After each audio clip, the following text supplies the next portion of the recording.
Dengan menyebut nama Allah yang Maha Pengasih lagi Maha Penyayang. Orang-orang yang beriman kepada Al-Quran yang diturunkan kepadamu Muhammad dan kitab-kitab yang telah diturunkan sebelum engkau, dan mereka yakin akan adanya akhirat. Merekalah yang mendapat petunjuk dari Tuhannya, dan mereka itulah orang-orang yang beruntung. Bismillahirrahmanirrahim. Assalamualaikum warahmatullahi wabarakatuh. Alhamdulillahirrahmanirrahim. Allamal Qur'an, khalaqal insan, allamahul bayan.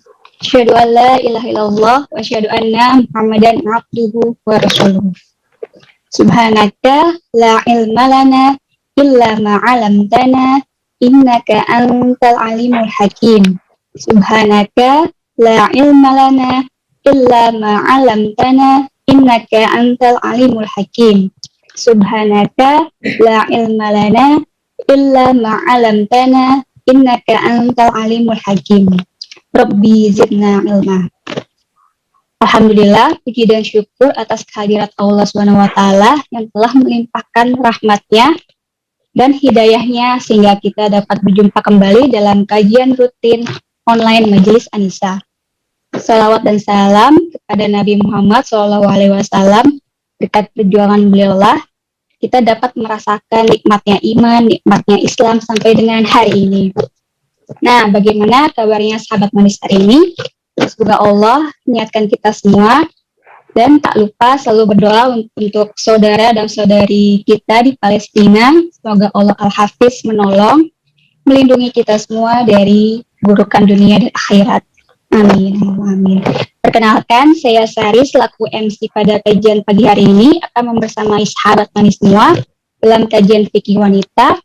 Kali ini kita akan membahas hukum waris, bagaimana cara membagi hak waris untuk wanita yang nanti akan disampaikan langsung oleh guru kita, Ustazah Aini Aryani LC. Sebelum itu, ada sedikit informasi yang ingin saya sampaikan untuk sahabat manis. Kajian online rutin Majelis Anisa diselenggarakan setiap Sabtu, pekan pertama dan pekan kedua setiap bulannya, pukul 10 sampai 11.30 waktu Indonesia Barat, melalui Zoom, YouTube Akel, dan DKM Akel Islamic Center, Instagram, Facebook DKM Akel Islamic Center. Dan bagi yang sahabat manis ingin bertanya, dapat mengirimkan format dengan hashtag nama, hashtag domisili, hashtag pertanyaan ke kolom chat bagi yang sudah bergabung di Zoom. Dan bagi sahabat manis yang bergabung melalui YouTube, Instagram, dan Facebook dapat mengirimkan format pertanyaannya melalui WhatsApp di nomor 0856 89 98466. Dan jangan lupa sahabat manis untuk mempersiapkan buku dan pulpennya untuk mencatat kajian materi kajian hari ini, karena ilmu adalah buruan dan tulisan adalah ikatannya. Ikatlah buruanmu dengan tali yang kuat. Alhamdulillah, saat ini Ustazah Aini telah bergabung bersama kita. Assalamualaikum Ustazah.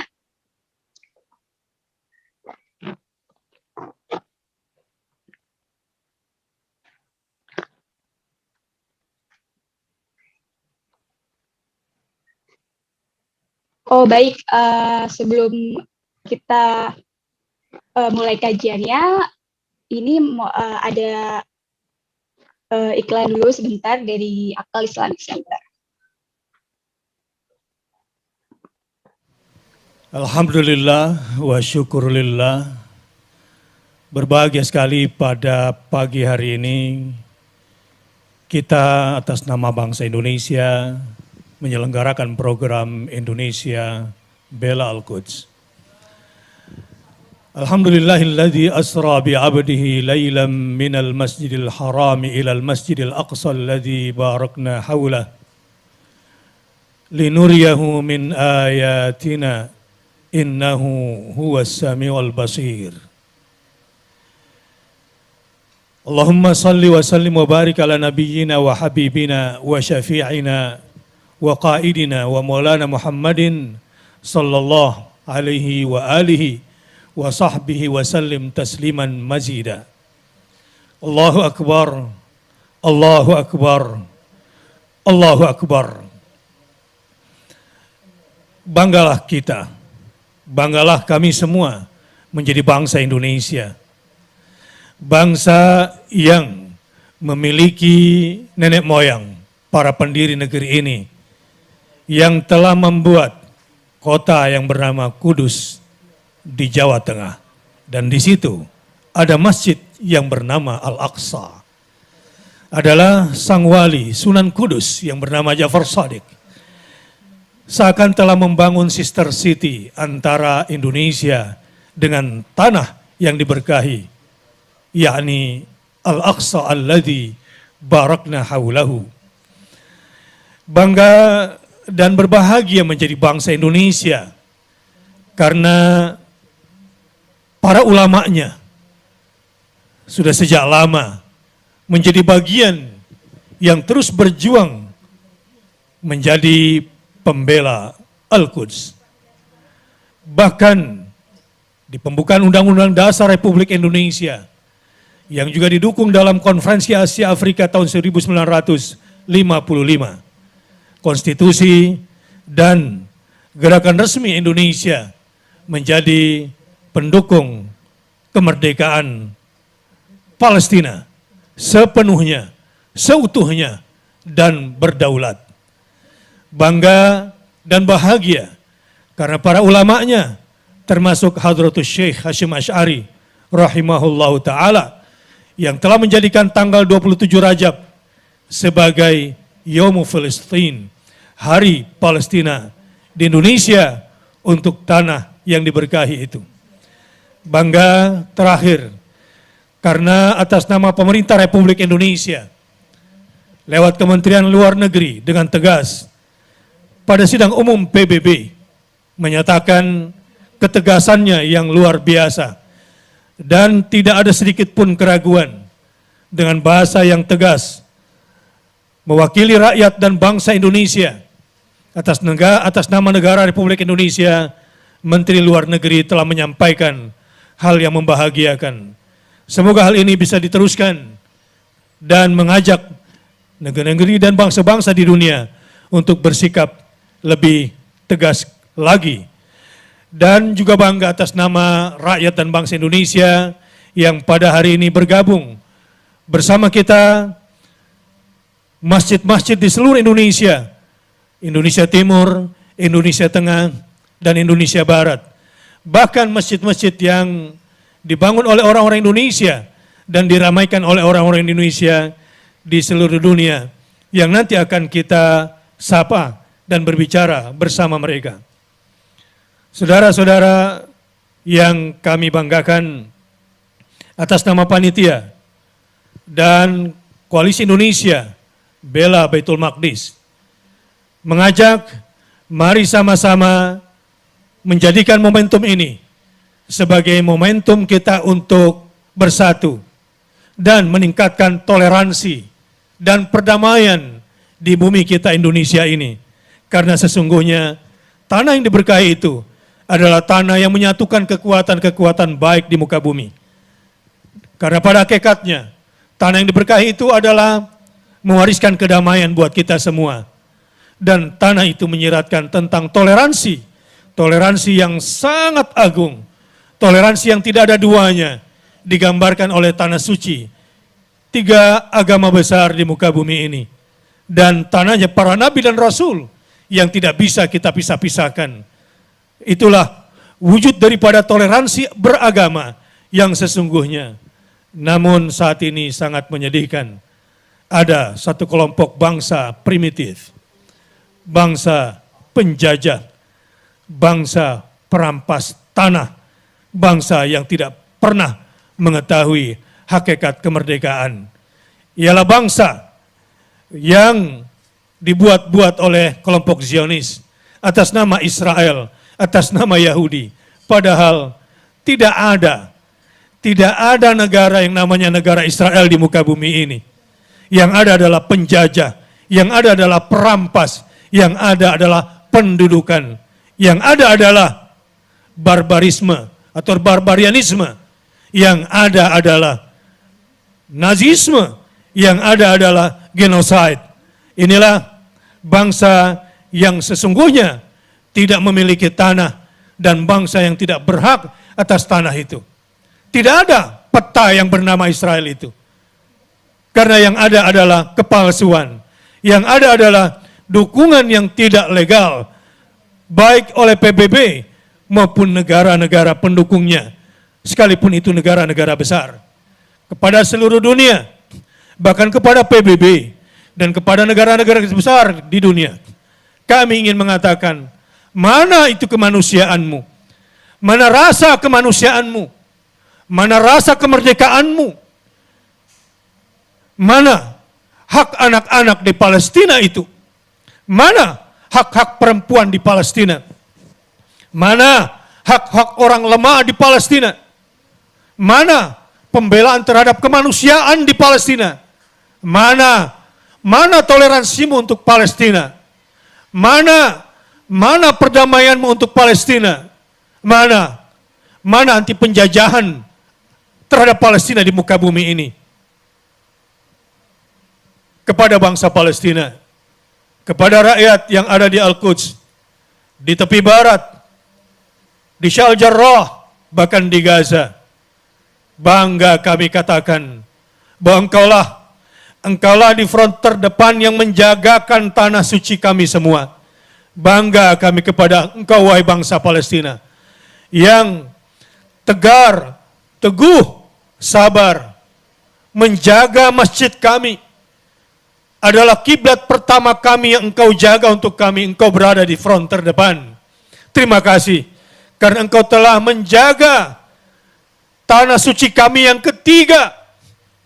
Engkau korbankan darah, nyawa, anak-anak, orang-orang lemah. Engkau merelakan pertumpahan darah di sana agar darah tidak sampai kepada kami. Engkau korbankan darahmu untuk kami, agar tidak bertumpah darah ke seluruh dunia. Engkau telah mengorbankan darahmu, agar darah kami terjaga. Engkau telah teguh dengan semua bentuk penjajahan yang menimpamu. Bangga kami kepada engkau, wahai bangsa Palestina, yang tidak akan pernah mundur walau selangkah. Sampai hari ini, di 73 tahun penjajahanmu, engkau tidak akan pernah bisa melupakan al-audah, kembali ke negerimu, dan akan terus mengenang negerimu, dan tidak akan pernah membiarkan negeri Palestinamu dijajah oleh siapapun. Bangga kami, wahai bangsa pemberani. Bangga kami, wahai pemuda-pemuda perkasa mewakili Daud dan Sulaiman.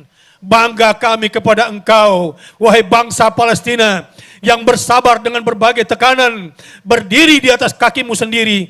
Bahkan bukan cuma kami yang bangga, masyarakat seluruh dunia berdemonstrasi, Muslim, non-Muslim, bangsa yang dihuni mayoritas Muslim, dan bangsa non-Muslim di dunia, bangga kepada engkau dan keberpihakan kepadamu, baik secara agama maupun secara kemanusiaan.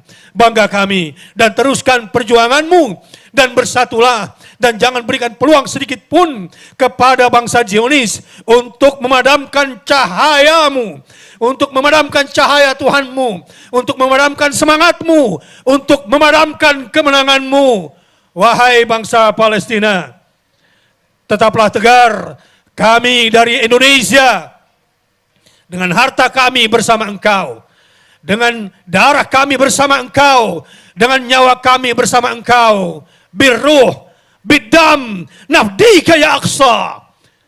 Saudara-saudaraku di seluruh dunia, mari kita jaga perdamaian dunia. Dari Indonesia kami serukan, kami adalah bangsa yang mencintai perdamaian.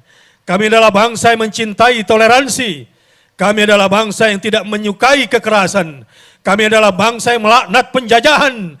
Kami adalah bangsa yang menginginkan semua bangsa merdeka, bersatu, berdaulat, dan sejahtera. Kami adalah bangsa yang mencintai kebenaran ditegakkan. Kami adalah bangsa Indonesia yang membanggakan dan menginginkan agar keadilan ditegakkan di muka bumi. Akhirnya, atas nama panitia, kami ucapkan terima kasih kepada semua yang sudah bekerja keras Semoga Allah memperberat timbangan amal akhirat Anda dan kita semua. Dan atas nama Koalisi Indonesia Bela Baitul Maqdis, saya ucapkan terima kasih kepada seluruh anggota yang telah mendukung. Dan mari bergabung bersama-sama. Tidak ada perbedaan bersama kita. Tidak ada perbedaan agama di antara kita. Tidak ada perbedaan kulit di antara kita. Mari bergabung bersama Koalisi Indonesia Bela Baitul Maqdis. Bersama negara, bersama bangsa, bersama semua elemen. Kita tidak membeda-bedakan. Moga-moga dengan Koalisi Indonesia Bela Baitul Maqdis, keberkahan tanah suci itu, keberkahan tanah damai itu, keberkahan tanah toleran itu juga kita rasakan di Indonesia. Dan mari kita kembali kepada jati diri bangsa Indonesia. Dan di ujung pertemuan ini kami ingin mengajak kita semua untuk berdoa. Berdoa untuk negeri yang diberkahi itu, semoga segera kembali kepada posisinya yang aman dan damai, merdeka dan berdaulat sepenuhnya. Kita doakan kepada bangsa Palestina, semoga keteguhan yang mereka tunjukkan senantiasa diistiqomahkan dan dikuatkan oleh Allah Azza wa Jalla. Semoga mereka menang dan dimenangkan oleh Allah Subhanahu wa Ta'ala. Dan kita berdoa semoga Indonesia juga mendapatkan keberkahan tanah yang diberkahi itu, menjadi bangsa yang bersatu, yang damai, kuat, dan sejahtera. Bismillahirrahmanirrahim. Alhamdulillahirabbil alamin. Hamdan yuafi ni'amahu wa yukafi mazidah. Ya Rabbana walakal hamd. Kama yanbaghi li jalali wajhikal karim wa 'azimi sultanik. Allahumma salli ala sayyidina Muhammad wa ala ali sayyidina Muhammad. Allahumma ighfir lil muslimina wal muslimat wal mu'minina wal mu'minat al ahya minhum wal amwat. Innaka sami'un qaribun mujibud da'wat. Ya Allah, Ya Aziz, Ya Allah, Ya Rahim. Berkahilah kami bangsa Indonesia, berkahilah kami rakyat Indonesia, berkahilah negara Indonesia kami dengan keberkahan tanah yang kau berkahi, tanah Al-Aqsa yang kau berkahi di sekelilingnya. Ya Allah, teguhkanlah saudara-saudara kami di Palestina, kuatkanlah mereka dengan kekuatan Kau. Ya Allah, tolonglah mereka agar mereka menjadi bangsa yang sungguh-sungguh merdeka, berdaulat tanpa penjajahan. Ya Allah, hancurkanlah kekuatan-kekuatan jahat. Ya Allah, hancurkanlah penjajah di Palestina. Ya Allah, hancurkanlah pendukung-pendukungnya, ya Allah. Hancurkanlah semua kekuatan-kekuatan yang mendukung penjajahan di Palestina. Ya Allah, hancurkanlah semua kekuatan-kekuatan dan pendukungnya yang hendak menistakan tanah suci kami Al-Quds, yang hendak menistakan masjid kita semua Al-Aqsa. Ya Allah, satukanlah kekuatan muslim di seluruh dunia agar senantiasa bersatu menjaga perdamaian dunia dan bersatu memenangkan Al-Aqsa, memenangkan Al-Quds dan memerdekakan Palestina sepenuhnya. Ya Allah, satukanlah bangsa-bangsa di seluruh dunia agar senantiasa bersatu menegakkan kebenaran, menegakkan keadilan dan menegakkan kesejahteraan untuk semua. Rabbana taqabbal minna innaka antas samiul alim wa tub alaina innaka antat tawwabur rahim. Ya Allah, kuatkanlah kami rakyat dan bangsa Indonesia untuk senantiasa bersabar bersama saudara-saudara kami di Palestina. Ya Allah, kuatkanlah pemimpin-pemimpin negeri kami, pemimpin-pemimpin kami di Indonesia, para tokoh, para ulama, legislatif, yudikatif, dan eksekutifnya, ya Allah. Teguhkan mereka semua agar mereka senantiasa istiqamah mendukung kedaulatan dan kemerdekaan bangsa Palestina dan mendukung penyelamatan Al-Quds dan Al-Aqsa. Rabbana taqabbal minna innaka antas samiul alim wa tub alaina innaka antat tawwabur rahim. Rabbana atina fid dunya hasanah wa fil akhirati hasanah wa qina adzaban nar. Wa sallallahu ala nabiyina Muhammadin sallallahu alaihi wasallam. Subhana rabbika rabbil izzati amma yasifun. Wassalamun alal mursalin. Walhamdulillahi rabbil alamin. Merdekalah engkau wahai bangsa Palestina. Terberkahilah engkau wahai tanah suciku. Wassalamualaikum warahmatullahi wabarakatuh.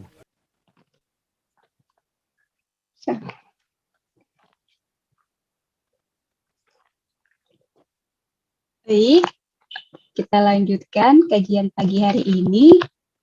Sebelum itu saya mau menyapa Ustazah Aini. Assalamualaikum Ustazah. Waalaikumsalam warahmatullahi wabarakatuh. Bagaimana kabarnya Ustazah? Baik, alhamdulillah. Alhamdulillah. Terima kasih Ustazah telah meluangkan waktunya untuk bergabung bersama kami. Kita mulai saja kajian pagi hari ini. Silakan Ustazah. Ya. Bismillahirrahmanirrahim. Assalamualaikum warahmatullahi wabarakatuh. Alhamdulillahirabbil alamin wassalatu wassalam ala nabiyyina wa habibina wa maulana Muhammad wa ala alihi wa ashabihi ajma'in wa man tabi'ahum bi ihsan ila yaumil qiyamah amma ba'du. Alhamdulillah di pagi hari ini, pagi menjelang siang ya, kita masih diberikan oleh Allah Subhanahu wa taala kesehatan yang paripurna, rezeki yang insya Allah cukup dan berkah, dan hari ini kita pun diberikan rezeki untuk berdiskusi, menambah ilmu kita, dan mudah-mudahan juga bisa kita manfaatkan untuk masa depan kita. Dan tema hari ini adalah fikih waris bagi wanita. Kalau kita bicara ilmu waris, ini betapa sangat penting ya, karena pembagian warisan itu sudah Allah jelaskan secara detail. Lebih detail penjelasan pembagian warisan langsung dalam Al-Quran ketimbang penjelasan sholat, zakat, dan lain sebagainya. Kalau di dalam Al-Quran, sholat, zakat, haji, itu hanya penjelasannya ya global saja, tidak terlalu detail. Tidak ada di dalam Al-Quran kapan masuknya, misalnya masuknya waktu zuhur gitu misalnya ya.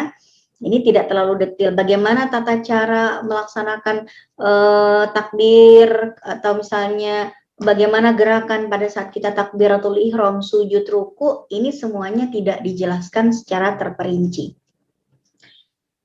Penjelasan secara terperincinya dijelaskan di dalam hadis-hadis Nabi. Namun, di dalam Al-Quran, penjelasan tentang pembagian warisan, itu langsung Allah dalam Al-Quran menjelaskan secara rinci. Walaupun lebih dirinci lagi di dalam hadis-hadis Nabi dan ijma' para ulama, berdasarkan athar-athar dari para sahabat dan lain sebagainya. Nah, pembagian warisan itu langsung Allah jelaskan, ya, utamanya di dalam surat An-Nisa ayat 11, 12, dan 13. Dan perintah untuk membagi warisan tersebut ditutup di dalam ayat yang ke-14, yang bunyinya siapa yang melanggar perintah Allah wa yata'adda hududahu, dan melampaui batas aturan-aturan waris dalam Al-Quran ini, yudkhilhu nara, maka Allah itu akan memasukkannya ke dalam neraka, walahu adzabun muhin, dan baginya azab yang pedih.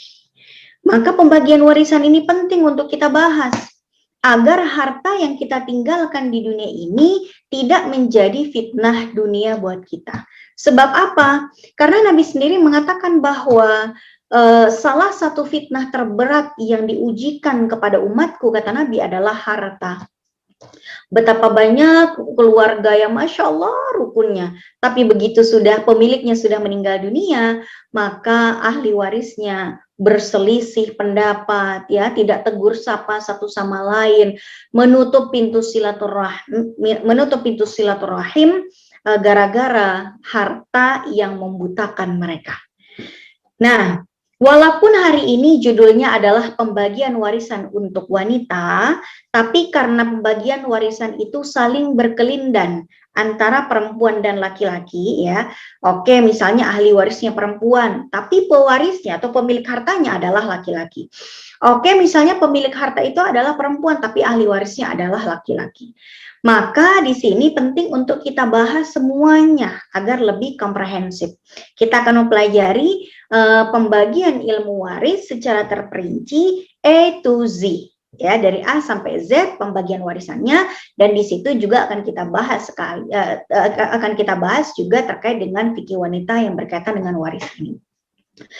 Saya izin untuk share screen ya. Ini sebetulnya materinya disiapkan untuk beberapa pertemuan. Jadi mungkin kita belajar fikih waris sesi 1 di hari ini, Nanti di sesi berikutnya kita akan pelajari sesi yang kedua, kemudian sesi berikutnya waris 3 gitu ya, sampai pertemuan yang keempat. Jadi pertemuan tentang waris ini bisa 3-4 kali. Mudah-mudahan nanti di sesi yang kedua teman-teman nggak lupa gitu ya. Maka pantengin terus kajian yang diadakan oleh kajian manis ini ya. Oke, baik. Saya izin untuk share screen. Mohon diizinkan untuk share screen.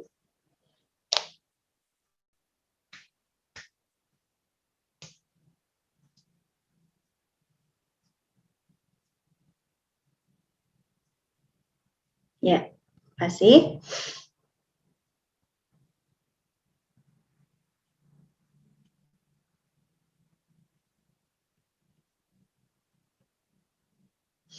Di sesi yang pertama ini kita akan bahas kenapa sih harus belajar faraid? Apa pentingnya? Apa manfaatnya? Apa hikmahnya? Ya, kemudian ada beberapa penyimpangan yang akan kita bahas. Kenapa kita bahas? Kan menyimpang supaya kita menghindarinya. Kemudian kita akan pelajari perbedaan warisan, hibah, dan wasiat ditutup dengan post-test. Cuman ada 5 pertanyaan saja. Kalau salah enggak dimarahi, kalau benar alhamdulillah dapat ilmunya, gitu ya. Baik, kita akan bahas dulu mengapa kita wajib mempelajari ilmu faraid atau ilmu yang berkaitan dengan pembagian warisan. Kenapa? Yang pertama, ada ancaman kekal di neraka sebagaimana ayat Al-Quran yang tadi sudah saya sampaikan di surat An-Nisa ayat 14. Siapa yang ya'sillah, yang bermaksiat pada Allah dan Rasulnya dan menentang ketentuan hudud Allah yang berkaitan dengan hukum waris ini, maka Allah akan memasukkannya ke dalam neraka yang kekal di dalamnya, baginya siksa yang menghinakan. Ada ancaman khusus, gitu ya, ada ancaman khusus di sini. Jadi jangan sampai bagi rata aja lah sudah itu aturan-aturan waris dalam Al-Quran, buang saja.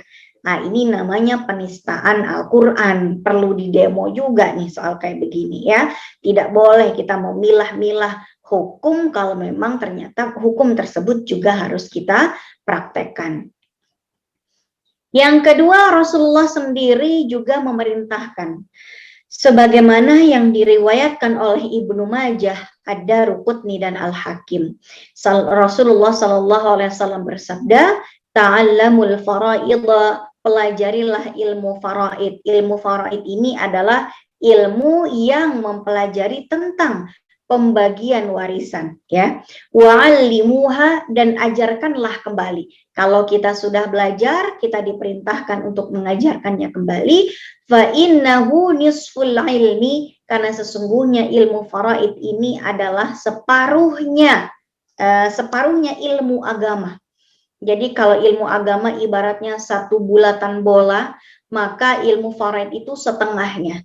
Maka seseorang tidak dianggap mendalami ilmu fikih kalau dia belum menguasai ilmu faraid, karena ilmu faraid adalah 50% dari total ilmu agama dalam syariat Islam. Wahuwa yunsah, dan ilmu faraid ini adalah ilmu yang akan pertama kali dilupakan. Ya, kenapa? Karena banyak anak-anak muda yang malas untuk mikirin ilmu waris ini. Mentang-mentang mereka belum mau meninggal.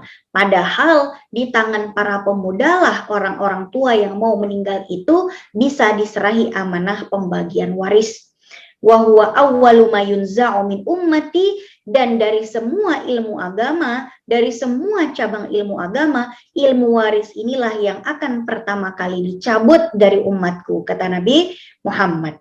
Itu ya. Dengan cara apa Allah itu mencabut ilmu waris ini? Dengan cara mewafatkan orang-orang yang menguasai ilmu waris, tapi tidak ada kader-kadernya. Karena kader-kadernya pada enggak mau belajar. Ya, kemudian berikutnya. Kelangkaan ilmu waris, ya. Ilmu waris ini sangat langka. Tidak semua tempat mengajarkannya, tidak semua majelis taklim mengajarkan ilmu ini. Banyak memang jutaan tempat yang mengadakan pengajian, tapi tidak semua memberikan silabus seperti ini, silabus mempelajari ilmu waris. Alhamdulillah kajian manis kali ini memberikan waktu bagi kita kesempatan untuk belajar ilmu waris. Maka Nabi mengatakan tentang kelangkaan ilmu waris ini, ta'allamul fara'idha wa 'allimuhun nasa, pelajari dan ajarkan kembali ilmu faraid ini, fa inni imru'un maqbudun, karena aku, kata Nabi, adalah manusia yang juga akan meninggal dunia, wa innal ilma sayuqbad, ilmu ini akan dicabut, wa tadhharul fitan, dan akan tersebarlah fitnah-fitnah terkait tentang pembagian harta warisan, hatta hingga suatu saat nanti yakhtalifal ithnani fil faridah la yajidani may yaqdi biha. Suatu saat itu akan ada dua orang yang saling bersengketa untuk berebut harta warisan, tapi tidak satupun orang di sekitar mereka yang menguasai ilmu warisan dan tidak bisa memberikan solusi kepada mereka. Berikutnya, sejajar belajar dengan Al-Quran. Di berbagai macam tempat banyak yang menjanjikan tempat kita belajar tahfidz, belajar tahsin, belajar ilmu tafsir, belajar ulumul Quran, tapi ternyata tidak sama dengan tempat-tempat yang menyajikan menu-menu pelajaran faraid. Padahal, kata Umar bin Khattab, belajar faraid dengan belajar Al-Quran itu sejajar. Ta'allamul faraidha kama tata'allamuna Al-Quran. Ya, pelajarilah ilmu faraid sebagaimana kamu suka, sebagaimana kamu itu punya keinginan untuk mempelajari Al-Quran. Ya, kemudian berikutnya, belajar ilmu faraid ini bisa mencegah perpecahan di dalam keluarga, ya, karena begitu banyak keluarga yang Masya Allah rukun, damai, sentosa, begitu salah satu orang tuanya meninggal, jadi bubar jalan rukunnya, ya, jadi ponakan berantem sama paman, kakak berantem sama adiknya, ibu berantem sama anaknya, dan akhirnya terjadi yang namanya perpecahan dalam keluarga. Kemudian ada kemudahan dan kesederhanaan di dalam tata cara pembagian. Ya, nanti kita akan sederhanakan. Walaupun ternyata ilmu waris ini kalau di Fakultas Syariah S1 kita belajar dari tergantung kampusnya. Ada satu kampus yang mengajarkan ilmu faraid ini hanya 3 semester. Ada juga yang mengajarkan dalam durasi 4 semester, ada juga yang sampai 6 semester. Jadi dari semester 1 sampai semester 6 baru selesai gitu kan. Nah, ini ada yang seperti itu, tapi kita coba kita coba pangkas, kita coba padatkan sehingga yang paling sering kita temui di masyarakat itulah yang akan kita pelajari pada hari ini dan beberapa pertemuan yang akan datang. Ada banyaknya penyimpangan dalam pembagian warisan, ya, dan ini harus kita hindari. Nah, harus kita cegah, mumpung kita di sini masih pada muda. Nah, apa saja penyimpangan yang sering terjadi? Yang pertama adalah pembagian warisan yang sama antara anak laki-laki dan anak perempuan. Dan ini melanggar ketentuan dalam An-Nisa ayat 11. Ketika Allah berfirman bahwa bagian warisan anak laki-laki sama dengan bagian 2 orang anak perempuan. Artinya 1:2. Anak perempuan dapat setengahnya dari anak laki-laki. Ya, nah kadangkala dalam pembagian warisan dalam keluarga tersebut nggak mau mikir gitu ya, nggak mau repot-repot, udahlah pokoknya semua anak kasih aja sama rata. Toh itu sama-sama anaknya almarhum, toh almarhum sama-sama sayangnya, toh sama-sama berjasanya, akhirnya anak laki dan perempuan disamakan bagiannya. Dan ini adalah pelanggaran dalam surat An-Nisa ayat 11. Kemudian pembagian warisan sejak masih hidup, ya. Jadi banyak sekali ya orang-orang tua yang bilang nanti kalau bapak meninggal dunia bagi warisannya ini gitu kan. Nah ini keliru, kenapa? Karena pembagian warisan itu baru nanti ada setelah pemilik harta itu meninggal dunia. Kalau belum meninggal dunia, maka ketentuan itu belum tentu bisa dieksekusi. Ya, jadi silakan kamu tempati rumah yang itu, silakan nanti kalau papa meninggal kamu rumahnya itu aja. Sebetulnya hal seperti ini tidak seutuhnya salah. Selama pesan-pesan dari bapaknya ini tidak melanggar syariat, ya, selama pesan-pesannya sejalan dan seiring dengan ketentuan warisan, silakan. Tapi kalau pesan-pesan dari bapak dan ibu ini sebelum meninggal ternyata tidak sesuai dengan aturan waris yang ada, maka nanti kalau beliau meninggal dunia, pesan-pesannya tidak bisa dilakukan. Contoh misalnya nanti ini papa punya 2 rumah ya, ternyata anaknya itu ada anak laki sama anak perempuan.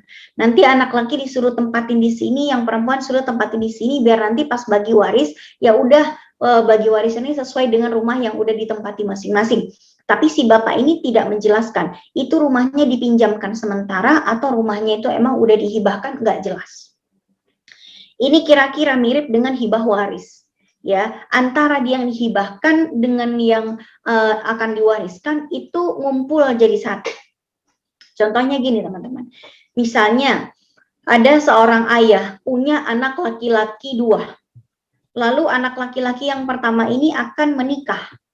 Kemudian si bapak ini bilang sama si anak laki-laki, anakku kamu nanti akan menikah, nanti kalau kamu menikah pakai aja, ya pakai aja rumah bapak yang ada di Tebet. Papa punya rumah di Tebet, silahkan ditempati. Gimana nih ya? Apakah ini sebetulnya dipinjemin, rumah di Tebet itu akan dipinjemin atau sekedar dipinjemi atau malah dihibahkan tuh nggak jelas. Pokoknya si bapak bilang sama anaknya, rumah bapak yang di Tebet itu tolong ditempati, biar nanti kalian gak usah ngontrak, pakai aja. Kalimat yang masih bisa ditarik jadi pasal karet, pakai aja. Ini maksudnya dikasih apa dipinjemin nggak jelas. Akhirnya anak laki-laki ini menempati rumah yang ada di Tebet itu sampai dia beranak pinak, sampai punya anak, anaknya udah gede, anaknya udah kuliah, dan pada akhirnya bapaknya meninggal dunia. Ketika bapaknya meninggal dunia, adiknya menghubungi si kakak, Kak, rumah yang di Tebet kita bagi waris yuk. Itu kan warisannya papa. Berarti ada warisan, ada bagian warisan aku dan ibu di rumah tersebut. Kata abangnya, oh nggak bisa. Ini hadiah pernikahan dari ayah kita buat aku pas aku lagi menikah dulu. Kata adiknya, oh nggak bisa bang, ya nggak bisa bang. Dulu ayah tuh cuman minjemin doang karena abang belum punya rumah. Berharap abang bisa nabung dan bisa beli sendiri, tapi abang malah keenakan, nggak nabung, nggak beli rumah sendiri, malah keenakan di situ. Padahal ayah nggak ngasih ke abang, ayah cuma minjemin sementara. Abangnya mendefinisikan pinjem pakai aja gitu ya. Abangnya menganggap bahwa ayahnya menghibahkan, tapi adiknya tidak sependapat. Adiknya mengatakan itu dipinjemin bang, bukan dikasih oleh ayah kita. Yang paling bisa menentukan siapa? Ya ayahnya. Ayahnya sudah meninggal, tidak bisa ditanya lagi. Maka terjadilah yang namanya perebutan properti. Inilah yang disebut sebagai harta atau properti yang bersengketa. Akhirnya kakak adik jadi berantem. Kakaknya nggak mau lagi ketemu adiknya karena takut rumahnya direbut. Adeknya selalu mencari di mana keberadaan abangnya, ya. Adeknya selalu ke rumah abangnya tapi nggak diterima sebagai tamu, dan akhirnya adeknya langsung menggugat ke pengadilan. Terjadilah perebutan properti antara kakak adik, yang mana mereka ini bingung, ini sebetulnya dihibahkan pada abangnya atau harta yang dipinjamkan saja.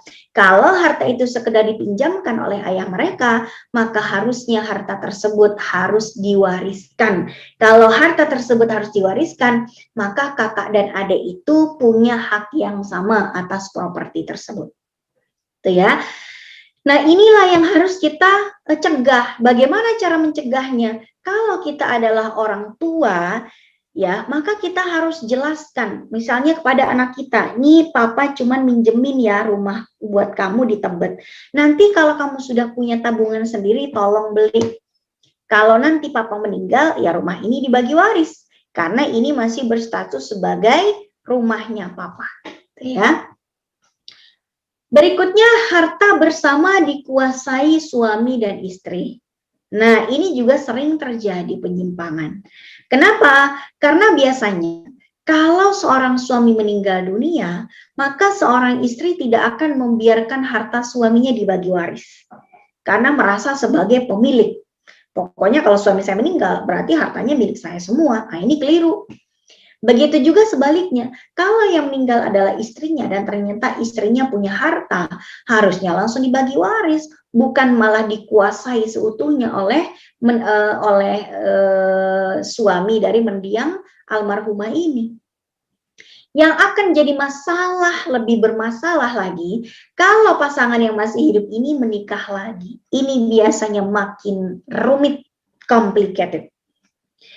Misalnya seorang suami meninggal dunia, istrinya nggak mau bagi waris, biarin aja anaknya cari duit sendiri, nggak penting anaknya lagi butuh modal usaha, nggak penting anaknya mau ngambil S2 ke luar negeri, seandainya bagi waris, maka anak-anaknya dengan mudah mendapatkan modal usaha, mendapatkan misalnya bisa beli rumah untuk istri dan anak-anaknya, bisa beli rumah, bisa melanjutkan kuliahnya dengan tanpa terlalu bersusah payah.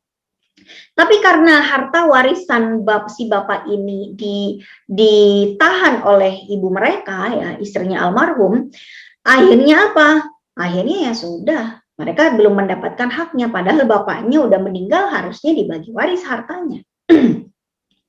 Lebih sulit lagi keadaannya kalau ternyata ibu mereka menikah lagi. Begitu ibu mereka menikah lagi, akhirnya apa? Akhirnya harta mendiang ayah mereka itu diurusi oleh bapak tirinya. Akhirnya apa? Ya akhirnya lebih rumit lagi. Begitu ibu mereka meninggal dunia, ada perebutan harta warisan antara anak dari suami pertama dan anaknya almarhumah dari suami yang kedua. Ya, nah ini akan menjadi masalah perpecahan dalam keluarga karena adanya penundaan pembagian warisan. Bahkan mungkin ya, anggaplah ibu mereka tidak menikah lagi, tapi harta warisannya nggak dibagi-bagi waris, harta warisan suaminya. Akhirnya anak-anaknya keburu meninggal duluan dari si ibu. Anaknya ini meninggal dunia tanpa sempat menikmati harta warisan yang menjadi haknya. Siapa yang bersalah? Tentu ibu mereka, karena ibu mereka menahan hak anak-anaknya sendiri. Iya, memang ibunya berhak ya, berhak untuk mengatur anaknya. Tapi kalau anaknya sudah dewasa, sudah punya kebutuhan mendasar, misalnya anaknya mau nikah apa segala macam, anaknya mau kuliah, mau modal usaha, tapi ditahan-tahan oleh ibunya, nah ini juga menjadi masalah yang rumit dan pelik. Berikutnya, harta waris dikuasai istri dan suami. Ini tadi ya. Kemudian menunggu semua wafat. Nah ini tadi ya, tidak mau membagi warisan gara-gara apa? Gara-gara ada pasangan yang masih hidup. Nah, kemudian ternyata ibunya belum wafat, malah anak-anaknya wafat duluan. Kemudian penyimpangan berikutnya adalah ketika yang bukan ahli waris malah menuntut. Contoh misalnya ada anak laki-laki dan anak perempuan. Mereka membagi warisan dari kedua orang tuanya. Anak perempuan ini dapat 500 juta, abangnya mendapat 1 miliar. Ketika si anak perempuan pulang ke rumah suaminya, Mas, alhamdulillah aku dapat 500 juta dari warisan orang tuaku. Mertuanya dengar, mertuanya malah enggak terima. Nggak bisa begitu, menantu perempuanku cuma dapat 500 juta, sementara abangnya dapat 1 miliar. Nggak boleh kayak begitu. Nah, mertuanya menuntut, padahal mertua itu outsider. Bukan anggota inti, bukan ahli waris, tapi menjadi provokator. Nah, ini juga yang sering terjadi, yang memantik api-api perselisihan dalam pembagian warisan yang sudah dilakukan secara betul ya dalam syariat Islam. Nah, maka nanti kalau posisi kita adalah mertua atau posisi kita adalah menantu, nggak usahlah kita ikut-ikutan mengatur-atur apa yang sudah terjadi.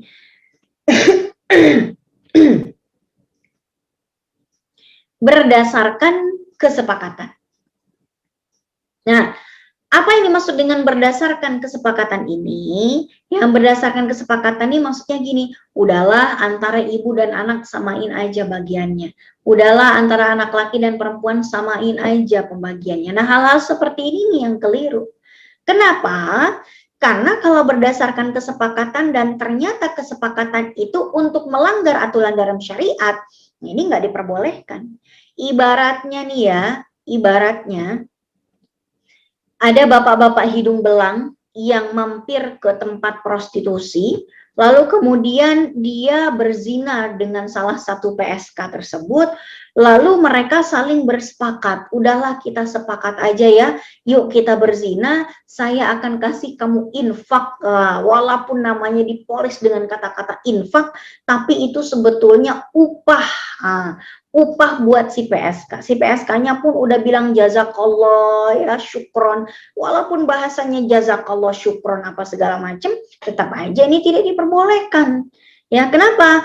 Karena kesepakatan yang mereka buat antara si hidung belang dengan si prostitusi ini adalah kesepakatan yang melanggar aturan dalam syariat Islam. Kesepakatan untuk bermaksiat itu terlarang. Maka kesepakatan yang terjadi antara para ahli waris, kalau kesepakatannya itu untuk melanggar perintah Allah, maka tidak diperbolehkan. Itu ya. Nah, kemudian berdasarkan ketentuan adat. Maksudnya ketentuan adat ini bagaimana? Kalau ternyata di dalam ketentuan adat ini bertabrakan atau tidak sesuai dengan syariat Islam, maka tidak boleh kita eksekusi. Akan tetapi, kalau ketentuan adat ini sejalan dengan syariat, silahkan saja untuk dieksekusi. Berikutnya tentang ahli waris pengganti, ini kaitannya dengan salah satu pasal di kompilasi hukum Islam yang menjadikan sumber kontroversi. Misalnya ada seorang laki-laki meninggal dunia, laki-laki ini atau seorang kakek ini meninggal dia punya cucu laki-laki dan anak laki-laki. Dulu kakek ini punya 2 anak laki-laki A dan B. Tapi anak laki-laki yang pertama si A ini udah meninggal duluan dari si kakek, dan si A ini ternyata punya anak laki-laki yang menjadi cucunya si kakek. Nah, cucu ini kalau di dalam kompilasi hukum Islam dia itu menggantikan posisi bapaknya, sehingga dia sejajar dengan anaknya si kakek. Jadi cucu dengan anak laki-laki dibikin sejajar dalam kompilasi hukum Islam, dan ini tidak diperbolehkan dalam ketentuan aslinya dalam ilmu faraid. Karena antara anak dengan cucu pastinya tidak akan sama posisinya. Ya, jadi nanti kalau di dalam hukum Islam, kalau ada anak laki-laki dan cucu laki-laki, maka cucu laki-laki ini tidak menjadi ahli waris. Dia hanya mendapatkan maksimal wasiat yang maksimal ya, 1/3, tidak boleh lebih. Dan jatahnya tidak mungkin disamakan dengan anak laki-lakinya almarhum. Nah, sekarang kita akan bahas sebetulnya faraid itu apa sih? Faraid itu adalah pembagian warisan. Ya, pembagian warisan atau pindahnya sesuatu itu apa? Perpindahan hak milik. Jadi tidak selalu tidak harus menjual item, tidak harus, tapi yang penting hak miliknya saja yang berubah. Status hak kepemilikan suatu harta yang diakui secara syar'i. Kalau harta tersebut adalah harta yang haram dimiliki oleh orang Islam, seperti harta curian, harta rampasan, kemudian khamr dan lain sebagainya, itu tidak dibagi waris. Karena itu tidak halal untuk dimiliki. Ya. Dari siapa? Dari pewaris yang wafat. Jadi bedakan antara pewaris dengan ahli waris ya jemaah sekalian. Di ilmu faraid ini kita akan mengenal dua istilah yang sangat berbeda, yaitu perwaris dengan ahli waris. Pewaris itu adalah orang yang meninggal dunia yang hartanya akan dibagi waris, sedangkan ahli waris itu adalah yang menerima warisan dari pewaris. Makanya ilmu waris itu adalah pindahnya hak kepemilikan harta yang syar'i dari pewaris yang wafat ke ahli waris yang masih hidup. Atau secara dalam bahasa Arabnya isolu dhi haqqin, memberikan hak seseorang, memberikan hak suatu barang kepada pemiliknya. Oke. Sekarang perbedaan antara warisan, hibah, dan wasiat. Nah, ini harus kita bedakan jamaah sekalian agar tidak terjadi agar tidak terjadi benturan pemahaman, ya. Pertama tentang warisan dulu. Warisan itu secara waktu akadnya itu adalah kalau pemiliknya sudah wafat. Kalau tidak ada yang wafat, maka enggak ada pembagian warisan. Kadangkala ada yang bertanya, saya punya saudara gini, suami saya punya begini, anak saya begini. Gimana pembagian warisannya? Ya enggak ada pembagian warisan, orang enggak ada yang meninggal, ya.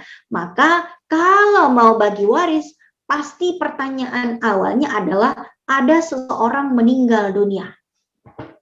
Entah itu laki-laki atau perempuan. Ada seorang wanita meninggal dunia, atau ada seorang laki-laki meninggal dunia, dia meninggalkan harta sekian, ahli warisnya adalah fulan. Nah, barulah kita eksekusi, gitu ya. Nah, jadi tidak ada pembagian warisan kalau pemilik hartanya belum meninggal dunia. Kemudian kalau hibah itu diberikannya ketika pemilik harta masih hidup. Ya, jadi pemilik harta tersebut harus masih hidup. Kemudian wasiat itu haruslah sebelum wafat. Jadi misalnya saya mau berwasiat. Nanti kalau saya meninggal dunia, saya ngomongnya ketika saya masih hidup dong, ya. Jadi sebelum saya wafat, saya berwasiat. Waktu penyerahannya bagaimana? Waktu penyerahannya adalah setelah wafat kalau itu warisan. Jadi akad warisan itu kalau sudah meninggal pemiliknya. Dan pembagiannya juga setelah meninggal dunia. Kemudian hibah itu dilafatkan sebelum meninggal dan diberikan dan diserahkan juga ketika sebelum meninggal. Misalnya saya mau ngasih anak saya handphone. Saya bilang sama anak saya, "Nak, mama mau ngasih kamu handphone. Nih handphonenya." Ya, jadi saya memberikannya ketika saya masih hidup. Akadnya, nih mama kasih ya. Nih mama kasih sebagai hadiah. Nih saya ngomongnya ketika saya masih hidup dan juga berpindah kepemilikan HP itu kepada dia juga. Ya. Jadi misalnya anak ini misalnya mau ngejual HP-nya ya terserah dia karena udah kita kasihkan, ya kan? Nah, beda dengan wasiat. Wasiat itu kita ngomongnya ketika masih hidup dong. Karena kalau dia meninggal, kita nggak bisa ngomong. Jadi sebelum meninggal kita ngomong, nanti kalau saya sudah meninggal. Artinya penyerahannya setelah wafat. Misalnya, kalau nanti saya meninggal dunia, tolong handphone saya itu diberikan kepada anak yatim yang tinggal di gang sebelah tuh. Namanya Fulan bin Fulan. Ya. Nah, jadi itu yang disebut dengan wasiat. Ketika saya masih hidup, handphone ini masih milik saya. Tapi kalau nanti saya meninggal dunia, handphone ini menjadi milik dia. Itu ya. Ya, kemudian penerimanya. Warisan itu yang berhak menerima cuma ahli waris. Yang bukan ahli waris minggir, nggak bisa terima warisan. Maka anak angkat, anak adopsi, kemudian tetangga, teman, mertua, menantu, dan segala macam, itu tidak masuk dalam ahli waris. Yang berhak menjadi ahli waris itu hanya 22 pihak yang nanti akan kita sebutkan satu persatu. Sedangkan hibah itu boleh siapa saja. Mau dia calon ahli waris, mau dia orang tak dikenal, silakan. Misalnya ada teman-teman mau menghibahkan mobilnya untuk disumbangkan ke Palestina, padahal kita nggak kenal siapa itu yang ada di Palestina, silakan. Kalau kita juga mau memberikan mobil kita kepada anak kita sendiri, juga nggak ada masalah. Ya, jadi hibah itu boleh diberikan kepada siapa saja. Kemudian wasiat itu diberikan kepada siapa? Kepada selain ahli waris. Nah, ini yang sering keliru. Kalau dalam bahasa Indonesia, wasiat itu adalah pesan-pesannya almarhum ketika masih hidup. Kalau di dalam ilmu waris, nggak begitu. Dalam ilmu waris itu, wasiat itu adalah pesannya almarhum untuk menyerahkan sebagian hartanya yang kalau dia meninggal, maka sebagian hartanya akan berpindah kepemilikan kepada seseorang atau suatu pihak yang bukan calon ahli waris. Yang pasti tidak akan menerima warisan. Mau itu kerabat atau tidak, yang penting dia bukan calon ahli waris. Misalnya dia punya keponakan, nih keponakan bukan ahli waris nih misalnya. Karena ahli waris yang dia meninggalkan ahli waris nanti istri dan anak-anak, tapi juga ada ponakan. Akhirnya dia mewasiatkan pada ponakan, nggak ada masalah. Atau dia berwasiat pada anak tirinya, dia berwasiat pada anak angkatnya, it's okay. Yang penting wasiat ini tidak boleh diberikan kepada calon penerima warisannya, calon ahli warisnya. Maka Nabi mengatakan la wasiyata liwarisin, tidak boleh memberikan wasiat kepada calon ahli waris.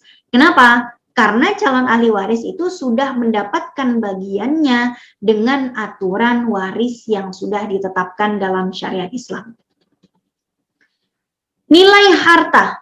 Nilai harta itu bagaimana? Nilai harta itu adalah sesuai faraid. Ya. Nilai harta itu adalah sesuai faraid. Sesuai dengan ketentuan waris di ayat 11, 12, 13 surat An-Nisa. Dan beberapa hadis-hadis Nabi yang menjelaskan tentang pembagian warisan. Kemudian hibah itu bebas. Aslinya hibah itu bebas. Mau kita memberikan semua harta kita ke 100% kepada baitul mal atau kepada lembaga-lembaga tertentu, ini silakan saja. Ya, sebagaimana yang dilakukan oleh Abu Bakar dulu, menyerahkan 100% hartanya untuk kepentingan perang Badar. Boleh, nggak ada masalah. Tapi memang hukum di Indonesia, ya hukum di Indonesia itu tidak membolehkan kalau diurus di notaris apa segala macam, pembagian warisan itu tidak boleh lebih, pembagian hibah, pemberian hibah itu tidak boleh lebih dari 1/3. Ini bukan aturan dalam syariat Islam yang asli, tapi sudah dimodifikasi sedemikian rupa untuk kepentingan ahli waris, agar seorang tua itu tidak menzalimi ahli warisnya. Takutnya ada orang tua yang benci sama anak-anaknya, hartanya semuanya dia hibahkan gitu ya ke lembaga sosial. Akhirnya anak-anaknya ditinggalkan dalam keadaan fakir. Nah, ini tidak diperbolehkan. Ya, menurut negara. Tapi kalau dalam syariat Islam, ya boleh-boleh saja. Kalau anak-anaknya udah pada kaya raya, kenapa nggak boleh kita menghibahkan semua harta? Ini pernah dilakukan oleh seorang penduduk, ya salah satu penduduk di Saudi Arabia, namanya Sulaiman Ar-Rajahi. Anak-anaknya sudah pada kaya raya, ya bahkan Sulaiman Ar-Rajahi ini pernah menjadi 50 orang terkaya di dunia versi majalah Forbes, ya. Dan ternyata Sulaiman Ar-Rajahi ini pemilik Ar-Rajahi Bank, yang banknya itu ada di sekitar pelataran Masjidil Haram, ya, yang setiap siang itu banyak yang ngantri, orang-orang homeless yang ngantri di situ untuk mendapatkan bantuan. Ya, makan siang di situ. Kemudian beliau juga mendirikan universitas gratis untuk orang tidak mampu, yang universitas itu dinamakan ibunya, ya, dinamakan di atas namakan ibunya. Kemudian juga banyak sekali masjid-masjid yang beliau dirikan di kota-kota yang ada di Saudi Arabia, 100% hartanya beliau wakafkan untuk umat Islam, khususnya yang ada di Saudi Arabia. Kemudian beliau masa tuanya tinggal di salah satu masjid di kota Jeddah. Meninggal dunia, tidak ada harta yang diwariskan karena sudah dihibahkan. Anak-anaknya pun tidak ditinggalkan dalam keadaan sengsara. Karena Ar-Rajhi ini mewakafkan 100% hartanya ketika anaknya sudah pada sejahtera. Gitu ya. Nah, artinya hibah itu bebas. Walaupun di negara kita dibatasi sepertiga, karena ada kebijakan-kebijakan yang dipertimbangkan. Nah, kalau wasiat, barulah dalam syariat Islam, wasiat itu tidak boleh lebih dari sepertiga dari total harta milik almarhum. Kenapa? Karena kalau semuanya diwasiatkan 100%, kasihan ahli warisnya. Ya, jadi wasiat itu diberikan kepada selain ahli waris maksimal sepertiga, sedangkan sisanya itu diberikan kepada ahli waris sesuai dengan pembagian hukum waris. Apa hukumnya? Hukum untuk waris, hibah, dan wasiat. Hukum pembagian warisan itu tentu wajib, sedangkan hibah itu sunnah. Jadi kita boleh-boleh saja menghibahkan, tapi juga boleh untuk tidak menghibahkan, karena hibah itu pada dasarnya sunnah hukumnya. Dan wasiat juga hukumnya sunnah. Jadi orang mau berwasiat atau tidak, ya terserah dia, ya, karena itu bukan kewajiban. Bagaimana hukum implementasinya? Hukum waris harus diimplementasikan, tidak boleh tidak, ya, tidak ada pilihan, karena itu sudah baku, sudah memang ketentuan langsung dalam syariat Islam. Ya, bahkan ada ancaman tadi di ayat 14 surat An-Nisa. Dan hibah, walaupun hukumnya sunnah, kalau kita sudah menghibahkan sebagian harta kita, ya maka wajib untuk diberikan. Ya, wajib untuk diberikan, gitu loh. Kenapa? Karena kalau sudah dihibahkan, ya masa mau ditahan-tahan, ya. Begitu juga wasiat, kalau memang sudah diwasiatkan, lalu kemudian almarhum meninggal dunia, ya wajib untuk dieksekusi. Kalau ternyata wasiatnya sesuai dengan aturan. Kalau wasiatnya tidak sesuai dengan aturan, seperti misalnya dia mewasiatkan lebih dari sepertiga dari total hartanya, maka tidak bisa dieksekusi. Atau misalnya almarhum berwasiat kepada ahli waris, nggak bisa dieksekusi juga, karena wasiat itu harus sesuai dengan SOP dalam syariat Islam. Baik, jamaah sekalian dirahmati Allah, mudah-mudahan pengertian waris, hibah, dan wasiat ini bisa kita pahami betul-betul.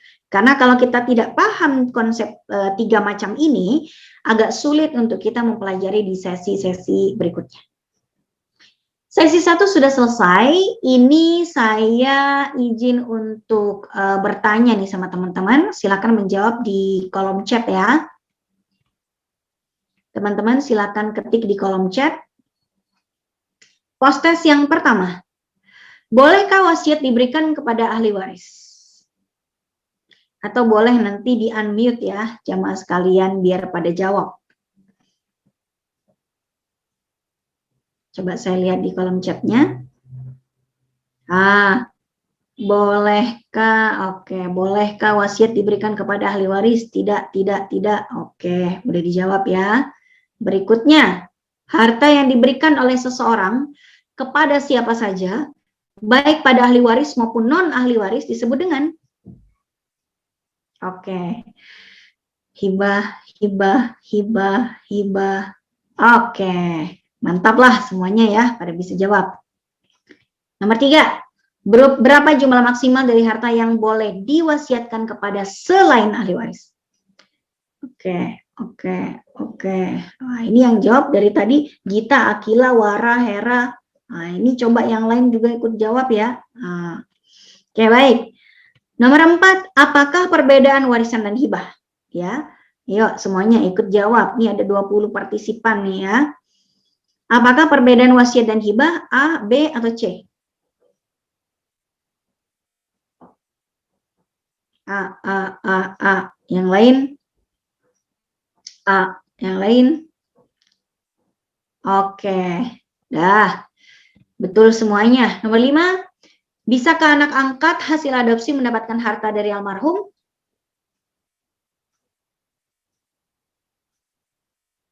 Ini ada yang jawab A, ada yang jawab C. Gimana nih yang benar? A apa C nih teman-teman? Oke, lebih banyak yang jawab C ya. Bisa dengan wasiat. Kenapa bisa dengan wasiat? Karena anak hasil adopsi ini bukan ahli waris. Jadi dia bisa mendapatkan dengan wasiat. Jadi misalnya bapak angkatnya atau ibu angkatnya itu bisa mewasiatkan untuk anak adopsinya. Jadi jangan sedih buat anak angkat ya. Nanti bisa dikasih tahu ke orang tua angkatnya, Pak, Mah, ini saya bukan ahli waris loh. Nanti kayaknya saya dikasih wasiat dong ya. Ya nanti saya sama kakak-kakak yang menjadi anak kandungnya bapak dan ibu bisa sama-sama menikmati harta peninggalan. Bisa juga disampaikan seperti itu. Oke, berikutnya sesi 2. Ini sesi 2 mau dipelajari sekarang atau kita buka tanya jawab aja dulu? Saya tanya ke Mbak Sari dulu nih. Mbak Sari, MC, enaknya kita buka tanya jawab atau lanjutkan saja? Oke.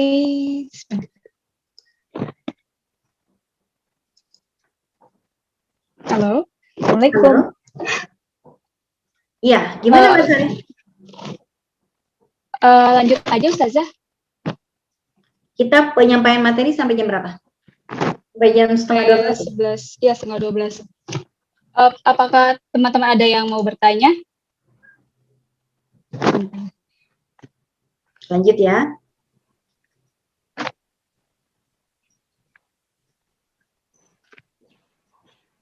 Saya tambah 15 menit lagi ya untuk materinya ya.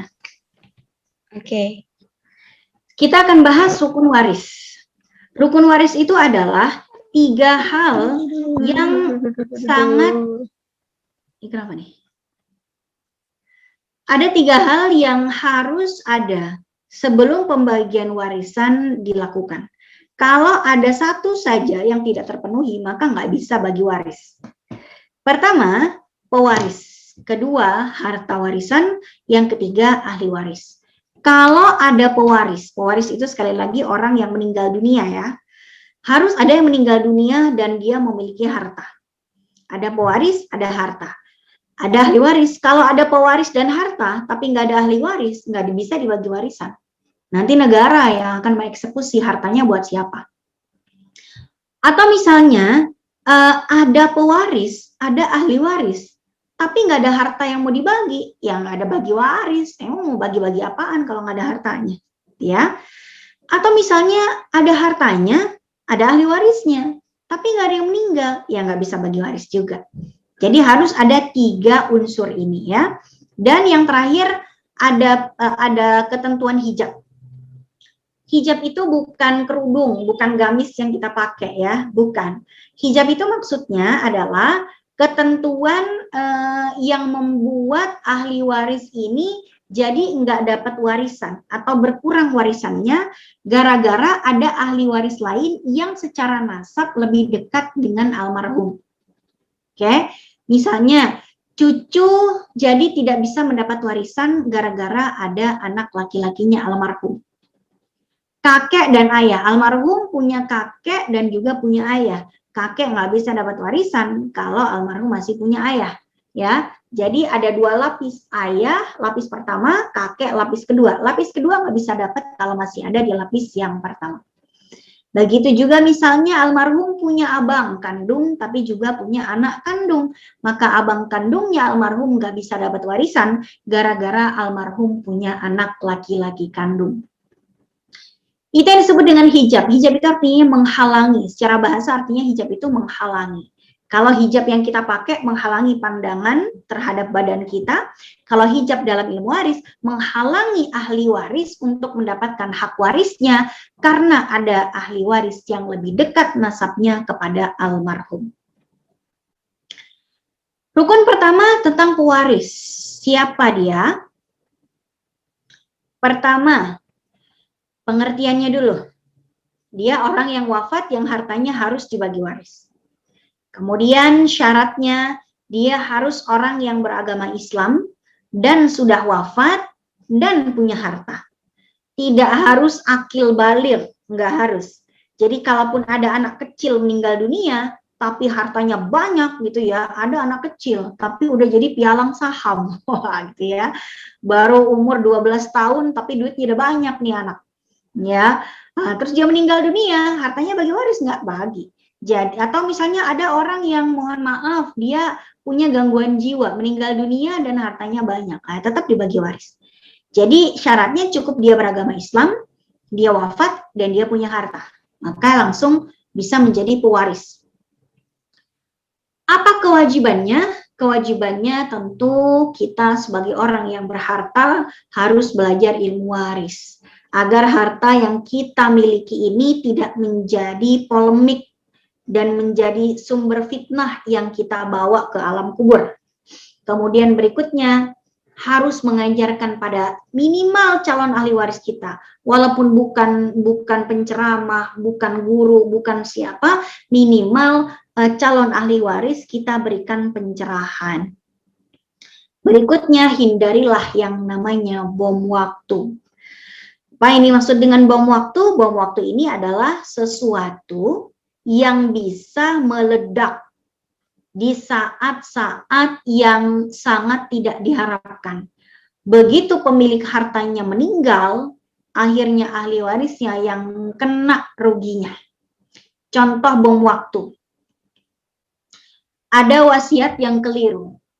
Ketika pemilik harta itu memberikan wasiat-wasiat pada anaknya, nah nanti kalau bapak meninggal, kamu dapat rumah yang di sana, kamu dapat rumah yang di sana ya. Kamu anak kesayangan papa, jadi kamu harus dapat rumah yang papa tempati ini ya. Sedangkan adik kamu yang Badung itu nggak usah dikasih apapun. Nah ini adalah wasiat yang keliru. Apa kekeliruannya? Pertama, dia mewasiatkan hartanya untuk calon ahli warisnya. Itu udah keliru.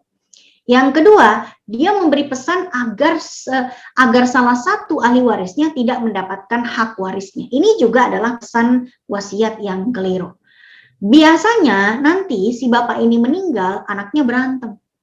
Kenapa berantem?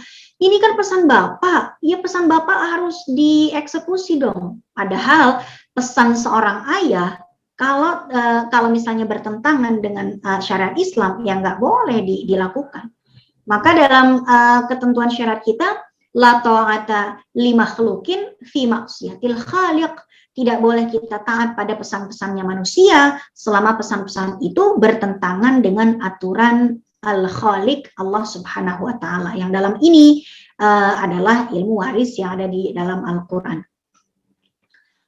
Berikutnya, hibah tanpa saksi dan legalitas. Memang sih, hibah itu secara agama Islam tidak perlu ada saksi dan bukti pun udah sah. Misalnya saya mau ngasih hibah, saya punya laptop. Laptop ini mau saya hibahkan ke seorang anak yatim yang butuh laptop untuk dia ujian online gitu ya. Kamu nggak punya laptop nih, saya kasih nih laptop. Nah, gitu kan? Ini saya kasih nih laptop. Nah, ternyata tidak ada saksi dan tidak ada bukti. Apakah sah hibah yang saya berikan? Ya sah-sah saja. Siapa sekarang pemilik laptop itu? Ya, pemilik laptopnya adalah si anak yatim itu. Pemberi hibah siapa? Ya saya. Walaupun tidak ada bukti saksi, ya sah hibahnya. Itu kalau sesuatu yang tidak terlalu berarti seperti laptop bekas gitu kan. Nah tapi kalau misalnya yang dihibahkan itu sesuatu yang sangat tinggi nilainya, seperti properti misalnya, apartemen, rumah, surat berharga, obligasi, kemudian apalagi misalnya biliet deposito dan lain sebagainya yang ternyata sangat berharga, itu harus ada saksi dan legalitasnya. Agar apa? Agar penerima hibah itu bisa mengklaim haknya jika suatu saat pemberi hibahnya itu meninggal dunia. Yang sering terjadi, contoh, saya kasih contoh yang real pernah terjadi yang dikonsultasikan kepada kami. Ini ada seorang anak perempuan bungsu, dia itu merawat ibunya ketika ibunya itu sakit di akhir-akhir masa hidupnya. Si ibu ini sangat sayang sama anak bungsu perempuannya ini, ya, bahkan anak bungsunya sempat berhenti dari pekerjaannya demi merawat si ibunya. Ketika ibunya masih hidup, ibunya bilang sama anak perempuannya, anakku sayang, ini rumah milik ibu. Ini rumah ibu beli dengan uang ibu sendiri, ya, bukan harta milik almarhum bapak kalian, bukan, ini rumah ibu. Dan rumah ini ibu akan hadiahkan kepada kamu. Jadi kalau nanti ibu meninggal dunia, abang-abang kamu tidak punya hak untuk mengklaim rumah ini, karena per detik ini ibu akan hibahkan sama kamu. Kamu mau nggak rumah ini? Wah, mau banget mah, kata anak perempuannya. Akhirnya apa, jamaah sekalian? Mereka tidak mengurus legalitasnya. Tidak ada saksi, tidak ada bukti, bahkan video pun nggak ada. Kalau anaknya ini kalau anak ini agak lebih berhati-hati, bisa saja minimal dia videoin ibunya ngomong kayak gitu, ya kan? Atau minta tolong ibunya menulis di satu kertas, beliin materai 10.000, kasih tanda tangan, minimal begitu, biar ada bukti tertulisnya. Tapi mereka biarin aja udah. Jadi mereka bertransaksi berdua tuh. Surat-suratnya tidak diurus, saksinya nggak ada, hitam di atas putih nggak ada semuanya. Ketika si ibunya itu meninggal dunia, ya pasti dong abang-abangnya pada pulang untuk menghadiri pemakaman ibunya. Dan apa yang terjadi begitu ibunya dikuburkan, abang-abangnya bilang, yuk kita jual rumah ini lalu kita bagi waris. Kata adik perempuan bungsunya, oh sorry bang, ini rumah milik saya, ibu sudah memberikan pada saya sebelum ibu meninggal dunia. Kalau abang-abangnya soleh, tinggal bilang, oh gitu, ya udah buat kamu aja. Tapi tidak semua orang soleh, bahkan orang soleh pun kalau udah ketemu duit gitu ya, bisa luntur kesalihannya kalau tidak dijaga hatinya oleh Allah. Akhirnya apa? Berantemlah abang-abang ini dengan adik perempuan bungsunya.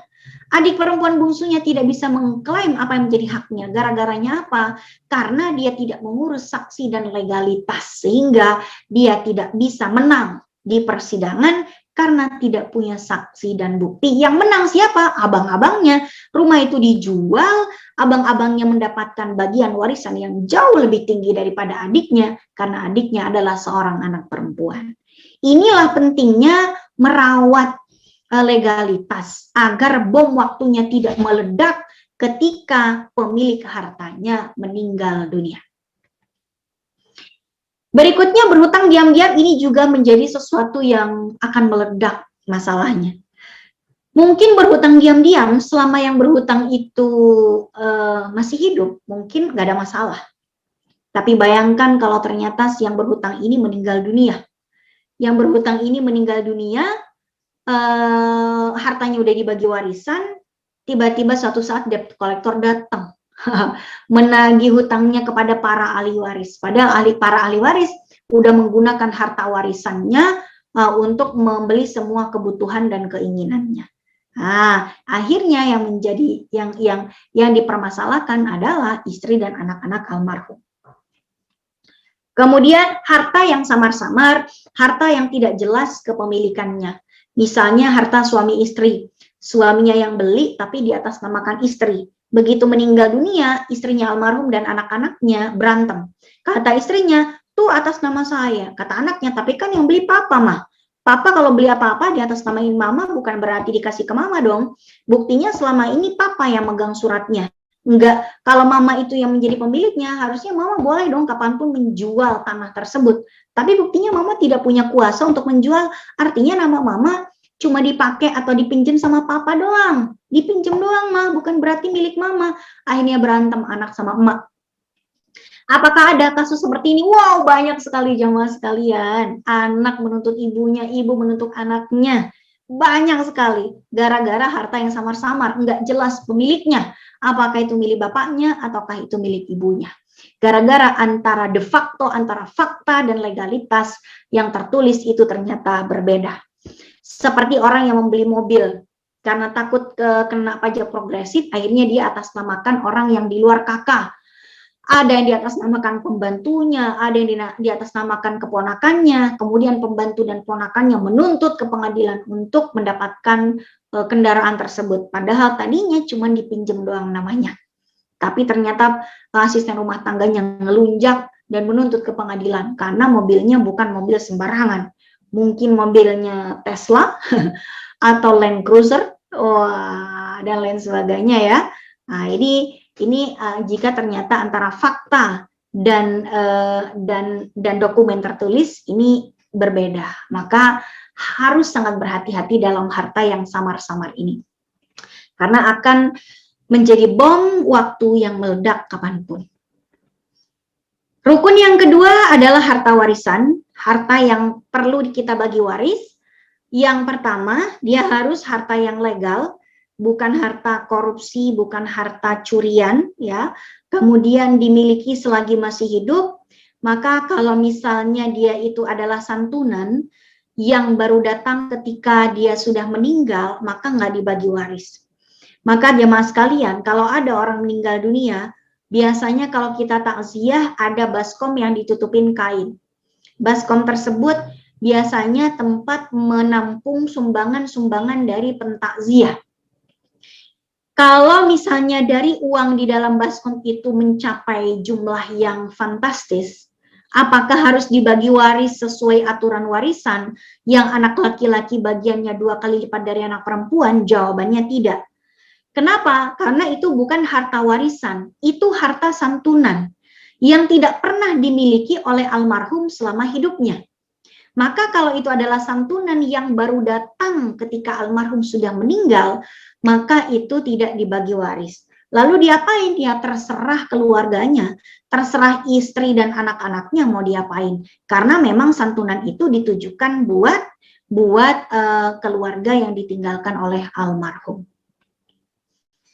Kemudian harta tersebut tidak tercampur. Kalau ternyata di dalam harta tersebut ada campuran, maka harus dipisah dulu kepemilikannya. Sahamnya harus dipisah dulu. Jika misalnya harta tersebut dibeli dengan uang bersama, suami berpenghasilan, istri berpenghasilan, lalu dua-duanya mengumpulkan harta, ya, istri bayar DP, suami bayar cicilan, misalnya rumah itu milik bersama yang kepemilikannya 50-50, maka yang dibagi waris dari rumah tersebut hanya yang dimiliki sahamnya oleh almarhum saja. Misalnya rumah tersebut 100 meter persegi, ya. Kemudian dibeli dengan 2 penghasilan suami istri. Suaminya meninggal dunia, maka rumah tersebut yang 50% itu tidak dibagi waris karena milik istri yang masih hidup. Sedangkan yang 50% lagi barulah kepemilikannya dibagi waris kepada ahli warisnya, termasuk istrinya juga dan juga kepada anak-anaknya. Begitu juga kalau ada bisnis yang tercampur kepemilikannya. Misalnya almarhum itu punya kafe yang investornya tuh adalah dia dan temennya, ya, atau dikelola bersama. Maka harus dipilah dulu kepemilikan sahamnya berapa. Nah nanti barulah nanti dibagi waris setelah dipisah kepemilikannya dalam bisnis tersebut. Kemudian sudah dikeluarkan. Dalam pembagian warisan itu harus dikeluarkan terlebih dahulu apa? Biaya jenazahnya dikeluarkan, kemudian hutangnya almarhum itu juga dikeluarkan, sisanya baru nanti dibagi waris. Kemudian kalau ada wasiat, wasiatnya dulu yang diutamakan. Karena nanti baru wasiat itu kan maksimal 1/3 ya. Nanti barulah kemudian sisanya itu dibagi waris. Wasiat itu tidak harus 1/3, bisa kurang tapi nggak boleh lebih. Bisa saja wasiat itu 1/4 dari total harta, atau 1/6, atau 1/10, atau 1/20. Yang penting tidak boleh lebih dari 1/3.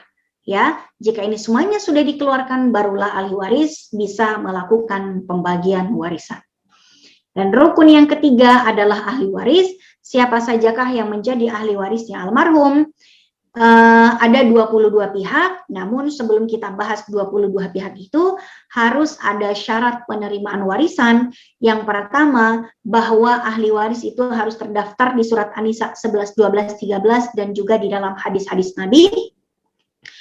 Kemudian dia harus hidup pada saat pewaris wafat. Kalau anak meninggal duluan dari orang tuanya, maka anak yang meninggal duluan itu tidak mendapatkan warisan dari orang tuanya. Begitu juga kalau orang tuanya meninggal duluan dari anaknya, maka nanti kalau anaknya meninggal, orang tuanya nggak dapat warisan. Yang penting, untuk mendapatkan warisan, ahli waris itu harus masih hidup saat ahli waris itu menghembuskan nafas terakhir. Ya, jadi hidupnya bukan hidup pada saat hartanya dibagi waris, bukan. tapi hidup pada saat si almarhum itu menghembuskan nafas terakhir. Begitu wafat, ahli warisnya masih hidup. Walaupun pada saat pembagian warisan, si ahli waris ini sudah meninggal, tetap ada haknya di situ. Contoh, misalnya ada seorang kakek meninggal dan harta warisannya 1000 meter di tengah-tengah Jakarta. Tapi nggak dibagi-bagi waris. Barulah cucu-cucunya mau bagi waris sekarang. Maka siapakah ahli warisnya? Ahli warisnya adalah ahli waris yang ketika si kakek ini, pada saat si kakek ini meninggal dunia, ahli warisnya siapa aja yang masih hidup ketika itu. Barulah dibagi waris. Kalau ternyata ahli warisnya yang berhak menerima warisan sudah meninggal, maka dibagi waris lagi kepada ahli warisnya yang masih hidup. Itu ya. Kemudian tidak gugur haknya. Kalau ada ahli waris yang dia ternyata beragama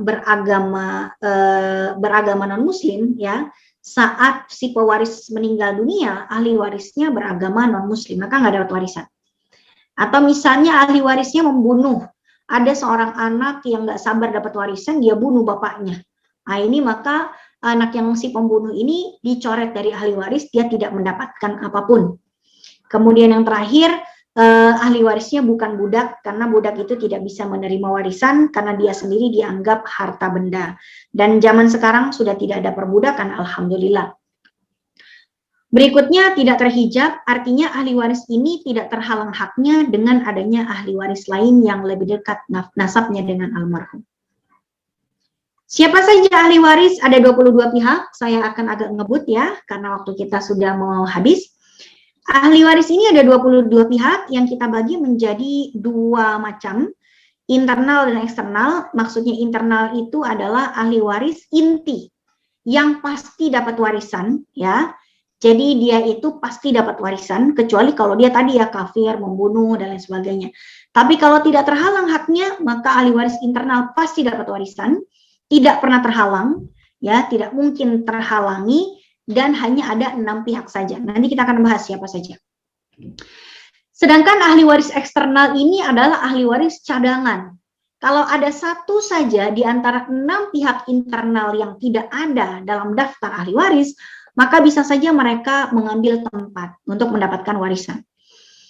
Jadi ahli waris internal eksternal ini tidak pasti dapat warisan atau tidak, tergantung keberadaan 6 pihak internal. Kemudian eksternal ini bisa saja terhijab oleh salah satu 6 pihak yang internal tadi. Kemudian dia ada 16 pihak, ya, karena tadi saya sampaikan ada 22 ya. Maka 6 internal dan 16 eksternal. Oke, siapa saja? Ini yang internal ya. Yang pertama yang pasti dapat warisan adalah anak kandung laki-laki, anak kandung perempuan, suami ataupun istri ya. Kemudian orang tua kandung ini juga pasti dapat. 6 pihak ini pasti dapat. Jadi kalau ada seseorang meninggal dunia, dia meninggalkan istri, ibu, ayah, anak laki, anak perempuan, maka semuanya dapat. Sebaliknya, ada seorang perempuan meninggal dunia, dia meninggalkan suami, ayah, ibu, anak, dan anak perempuan dan anak laki-laki, maka semuanya mendapatkan. Ya, jadi jangan sampai kalau istri dapat warisan berarti ibu nggak dapat. Oh enggak, ibu dapat, ayah dapat, istri dapat, anak semuanya dapat. Semuanya ini dapat. Ya, nah yang eksternal nih yang belum tentu dapat. Yang eksternal itu siapa? Yang pertama adalah orang tuanya ayah. Ya, orang tuanya ayah atau kita sebut sebagai kakek dan neneknya almarhum. Nah, kita bahas di almarhum sebentar. Saya ambil pointer dulu.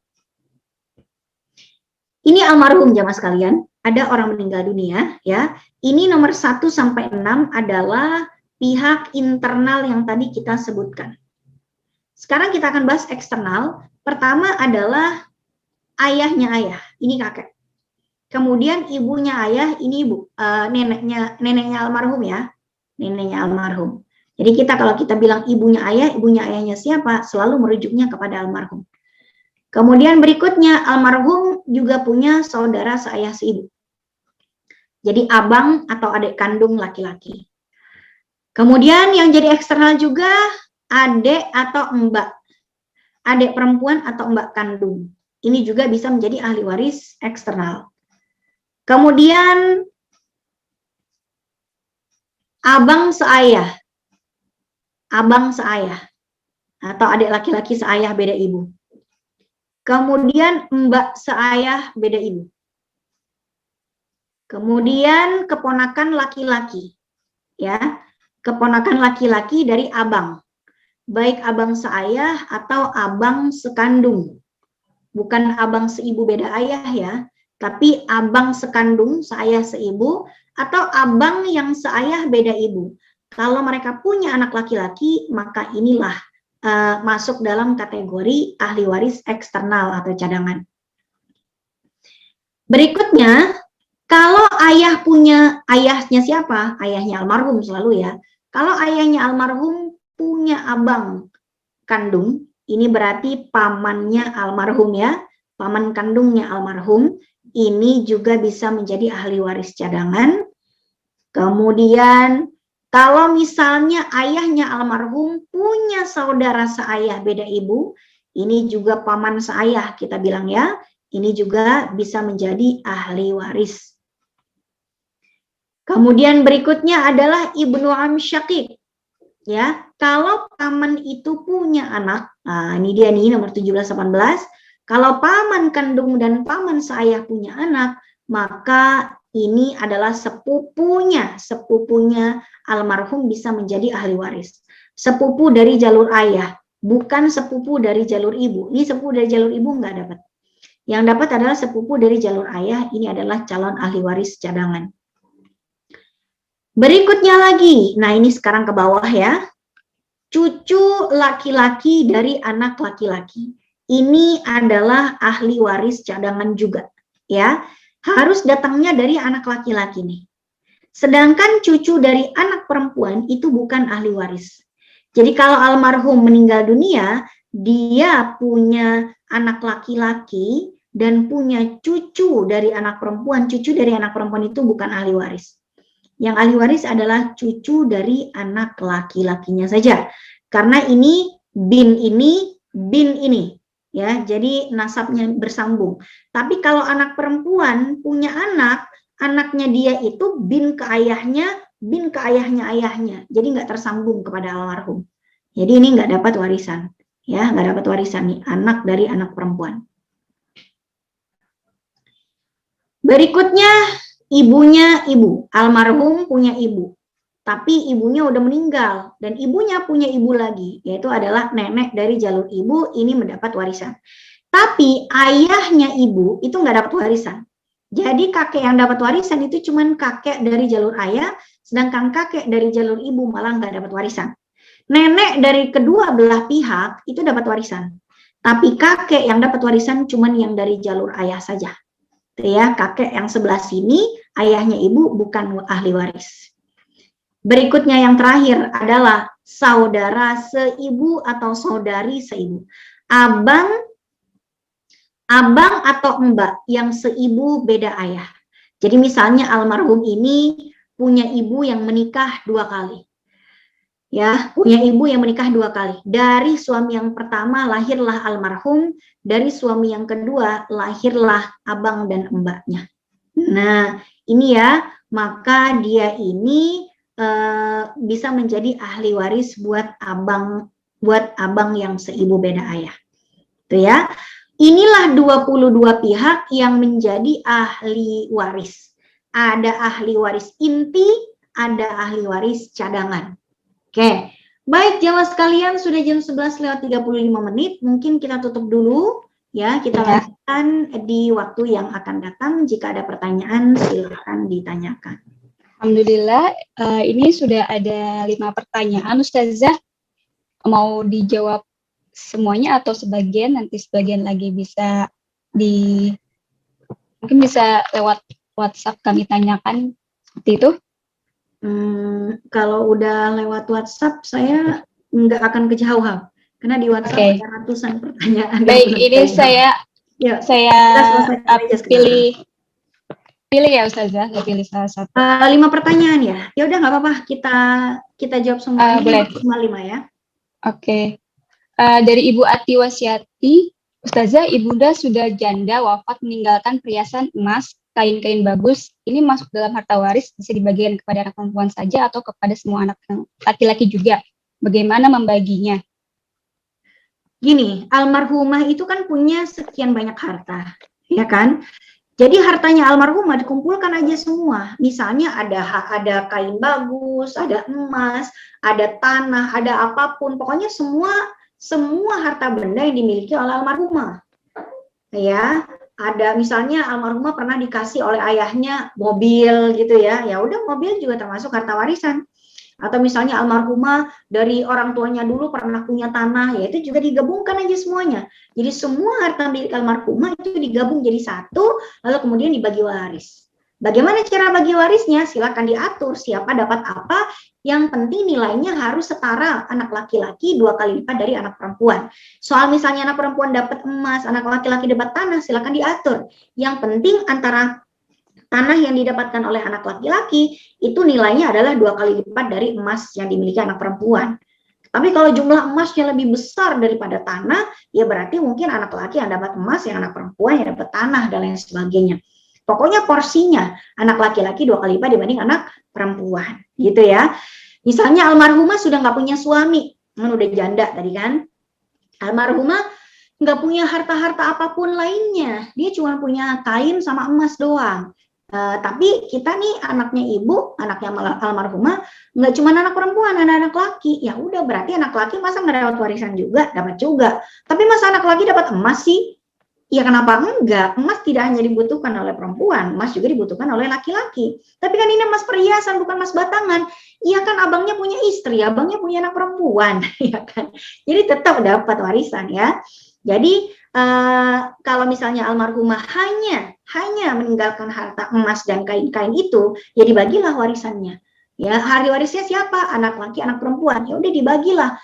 Yang penting anak laki bagiannya adalah 2 kali lipat dari anak perempuan. Soal siapa mendapatkan apa, silakan diatur. Yang penting nilainya harus sesuai dengan aturan waris. Pertanyaan selanjutnya dari Ibu Hera di Bandung. Apa yang dimaksud dengan harta bersama? Apakah harta atas nama Fulan dikatakan harta Fulan? Tadi sudah sempat saya jelaskan ya. Harta bersama itu adalah harta yang didapatkan dengan bersama-sama atau harta yang dideklarasikan sebagai milik bersama. Misalnya ketika suami istri menikah, mereka membeli rumah dari penghasilan masing-masing. Istrinya bekerja berpenghasilan, suaminya bekerja berpenghasilan. Kemudian mereka bergantian mencicilnya, bulan ini pakai duit suami, bulan depan milik duit istri, dibayar pakai duit istri, mereka gantian membayar cicilannya. Berarti kan rumah itu dibayar dengan penghasilan bersama. Ya berarti itu rumah milik bersama. Walaupun mungkin tidak, kepemilikannya bisa saja persentasenya berbeda. Misalnya suaminya bayar DP dan bayar cicilan selama setahun, istrinya membayar cicilan setahun juga. Oh berarti kepemilikannya suami 3/4, istrinya 1/4 misalnya. Atau mereka sepakat, ya udah rumah ini milik kita bersama ya, kepemilikan kita 50-50 ya, sudah berarti 50-50 kepemilikannya. Tapi bagaimana kalau suami yang beli rumah tersebut tapi atas nama istri? Jadi siapa pemiliknya? Inilah yang disebut dengan harta samar-samar, harta yang nggak jelas. Coba ditanyakan ke masing-masing, masing-masing juga nggak bisa jawab. Ini rumah siapa ya? Ya saya beli buat kita pakai bareng-bareng sih, tapi saya pakai atas nama istri. Karena ketika mereka hidup saja mereka nggak jelas itu harta suami atau harta istri, begitu salah satunya meninggal, berantem. Maka harus dijelaskan mana harta istri, mana harta suami, itu harus jelas. Atau mereka deklarasikan saja, ini harta kita bersama aja ya. Kan kata suami, kan papa yang beli. Terus atas namanya atas nama mama. Gimana kalau kita sepakat rumah ini milik kita bersama? Papa kepemilikannya, persentase kepemilikan papa atas rumah ini 50%, mama 50%. Itu harta bersama. Tapi kalau kata papanya, papa mau beli rumah dong, tapi pinjem nama mama ya. Pinjem nama mama. Ya berarti secara de facto itu milik papa. Secara faktanya itu milik papa. Nama ibunya cuma dipinjem doang. Berarti pemiliknya adalah si papa. Kalau si papa meninggal ya dibagi waris. Tapi kalau kata papanya, mama, papa pengen beli rumah deh, mau dihadiahkan untuk mama. ya, biar nanti mama bisa menyewakan rumah tersebut, ya, mama bisa mendapatkan passive income, pokoknya papa sayang banget sama mama, mau memberikan mama hadiah rumah di ulang tahun pernikahan kita yang ke-25. Itu ya, berarti rumah itu milik siapa? Ya milik mama. Kalau papa meninggal dunia, rumah itu nggak dibagi waris dong, kenapa? Itu milik mama. Maka hindarilah harta yang samar-samar. Kalau harta itu atas nama fulan, apakah benar atas nama fulan? Ataukah cuma dipinjam doang namanya? Sebagaimana kalau saya beli mobil, lalu saya atas namakan pembantu saya, itu milik pembantu saya atau milik saya? Ya milik saya. Pembantu saya namanya cuma saya pinjam, biar saya nggak kena pajak progresif gara-gara saya pakai nama saya lagi di kendaraan yang kedua. Gitu ya. Maka pastikan itu harta milik siapa. Jangan sampai suami istrinya sendiri bingung ini hartanya siapa. Jangan, harus jelas. Itu ya. Baik. Berikutnya. Baik, selanjutnya dari Ibu Entin Jakarta. Saya mau tanya, ada seorang bapak pinjam uang kepada anaknya. Terus bapaknya bilang ke anaknya, uang yang dipinjam bapaknya dibayar dengan rumah, jadi rumahnya menjadi punya anaknya. Ada buktinya kwitansi jual beli. Tapi pas udah meninggal, anak laki-lakinya, yaitu kakak-kakaknya, menuntut adiknya meminta bagian rumah itu. Apakah rumah tersebut harus dibagi atau milik adiknya? Sekarang adik kakak jadi musuhan. Rumah itu sudah ada sertifikat atas nama anak yang meminjamkan uang. Pasti musuhan. Kenapa musuhannya? Karena ketika terjadi akad jual beli, calon ahli waris lain tidak dilibatkan.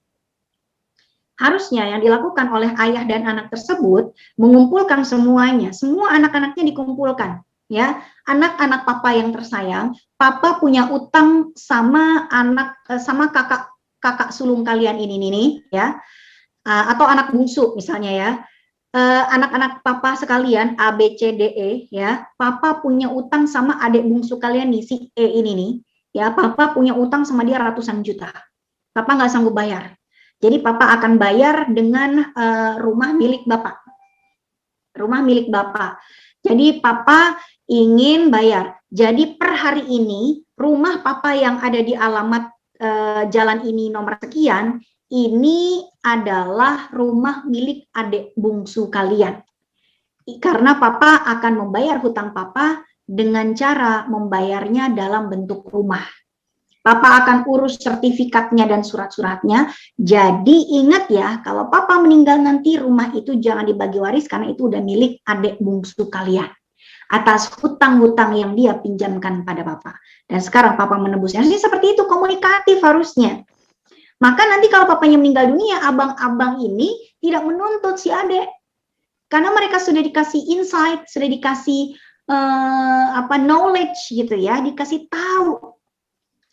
Nah, gara-gara nggak dikasih tahu, adik mereka yang bungsu ini jadi bulan-bulanan abangnya, gitu loh. Nah, sekarang gimana dong? Ya sudah, secara hukum itu memang milik adik bungsu. Secara agama itu juga milik adik bungsu. Soal bagaimana cara adik bungsu itu menghadapi kakak-kakaknya yang pada tamak dan rakus dengan harta, ya itulah yang harusnya dicarikan, yang harusnya diomongin bersama. Saya nggak bisa nyari solusinya karena saya outsider. Gitu ya. Sebetulnya pastinya kakak-kakaknya harusnya sadar, ini bukti-bukti ayah ngasih ke saya kok, ayah minjem ke saya, sebetulnya itu sudah cukup. Kalau abang-abangnya orang soleh dan tidak tamak, itu udah cukup. Sudah cukup mereka tahu bahwa, oh ini udah dikasih papa ke kamu ya, karena kamu udah ngasih duit papa banyak apa segala macam. Harus selesai dengan bukti itu semua. Ada bukti fisik, ada hitam di atas putih, selesai sebetulnya. Mau dibawa ke pengadilan pun kakak-kakaknya akan kalah. Terus gimana dong? Ya nggak bisa terus gimana dong? Ini kesalahan sejarah masalahnya. Kesalahan sejarah yang meledak bom waktunya ketika papa mereka meninggal dunia.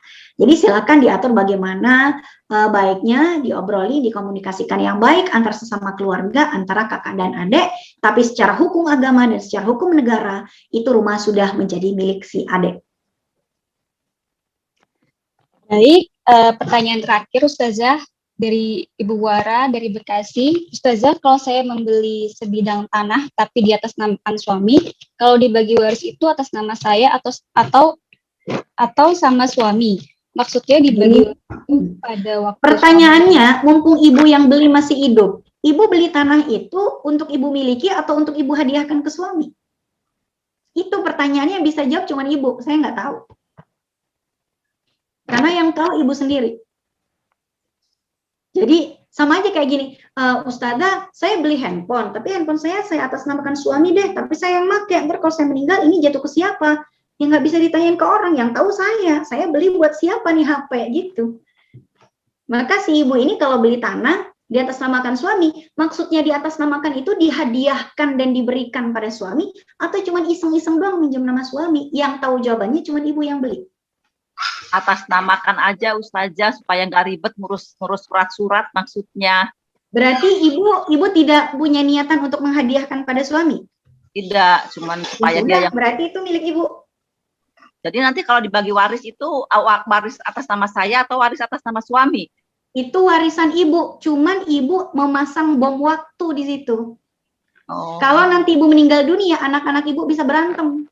Kenapa? Suaminya ibu bisa mengklaim itu tanah milik suami ibu, tapi anak-anak ibu bisa mengklaim itu adalah harta ibu. Berantem nanti ahli waris ibu. Kenapa? Karena antara pemilik dengan legalitas itu berbeda, berantem nanti. Kalau anaknya perempuan semua, misalnya itu di atas namakan suami, itu harus membagi kepada saudara suami ya? Bukan Bu, saya nggak bilang atas nama siapa, itu nggak penting. Yang penting itu milik siapa. Nggak penting atas nama siapa. Itu berarti itu milik ibu kan hartanya? Ya. Itu milik ibu, jadi mendingan di atas namakan ibu. Karena kalau nanti di atas namakan suami, faktanya itu tanah milik ibu kan? Ya. Kalau nanti ibu meninggal dunia, ibu masang bom nih sekarang. Meledak nanti kalau ibu meninggal. Nanti tanah tersebut akan diklaim oleh abang-abangnya suami ibu. Ibu meninggal, atau jangan ibu deh yang meninggal, suaminya ibu meninggal, misalnya meninggal duluan. Ternyata ketemu nih ada tanah atas nama suami ibu. Karena anak-anak ibu perempuan semua, pasti ada abang-abangnya suami ibu yang akan menjadi ahli waris. Kalau abang-abangnya suami ibu tahu itu atas nama suaminya ibu, wah ini atas nama adik-adik kita nih almarhum nih, bagi waris nih gitu. Oh ada hak Padahal yang... itu milik ibu gitu, mendingan di atas namakan ibu aja, biar tidak pasang bom waktu. Bagus saja. Oh kalau ada atas nama suami harus membagi saudara suami ya? Bukan. Enggak, maksudnya sekarang misalnya dihibahkan, dihadiahkan pada suami. Misalnya suaminya meninggal. Jadi saudara suaminya dapat hak gitu, dapat jatah hak juga. Iya, kalau itu tanah milik suami ibu. Ya, kalau dihadiahkan ke suami misalnya, jadi saudaranya harus dapat ya. Betul, betul. Oh, gitu. Jadi nanti kalau tanah itu ibu hadiahkan ke suami ya Bu ya, bukan sekedar di atas namakan, bukan sekedar. Ya, tapi kalau harta itu dihadiahkan pada ibu, maka nanti kalau suami ibu meninggal dunia, maka ahli warisnya adalah ibu sebagai istrinya, kemudian anak-anak perempuannya ibu, dan kemudian saudara kandungnya almarhum suami ibu. Oh gitu. Itu maksudnya kalau atas nama saya saudara suami nggak dapat ya? Iya, jadi mending atas nama ibu aja biar nanti nggak pada berantem. Ya, baiklah Ustazah, terima kasih pencerahannya. Iya Ibu.